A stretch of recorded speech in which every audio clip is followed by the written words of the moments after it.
It's a pretty common belief to think that if you were to put strength into a chart, we would say it has an upline trajectory. It's going up and to the right, when in fact, this is not true.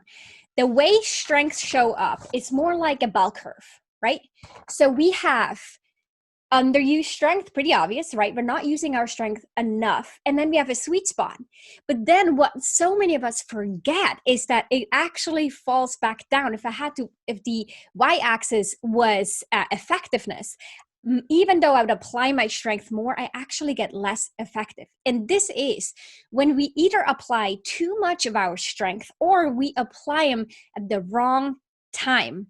For example, if I'm really decisive and I keep being really decisive, especially under a lot of change or a lot of stress and pressure, it's likely that others will perceive me as someone who's not listening. Or one of my strengths might be taking initiative. But when overdone, this could lead to being perceived as someone who is not reflect and does not plan ahead.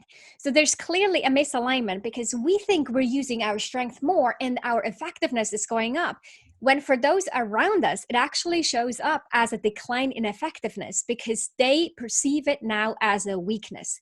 So overdone strength are liabilities and turn into weaknesses.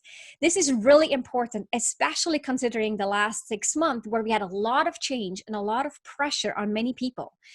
And the problem with this is, be this in a team dynamic level or in a one-on-one or individual level, is that so many people don't see this. So these are very typical blind spots because, like I said, to me, I feel like I'm doing great and I am working on my strength and I'm great at this, when everyone else thinks, not so much. This is too much or at the wrong time.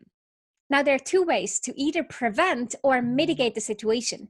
Number one is simply to give feedback and encourage feedback and ask for feedback for yourself, but also give feedback to others when you feel they're now overdoing their strength. The second is to take an assessment that looks at your strength and your overdone strength, such as the core strength assessment that I facilitate for individuals, but also teams.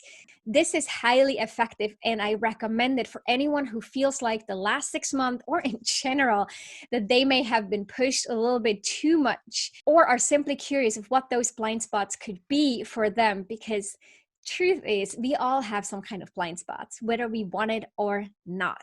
So this is a great path to go. And I'm curious to hear what other suggestions you have or how you see overdone strength show up at work.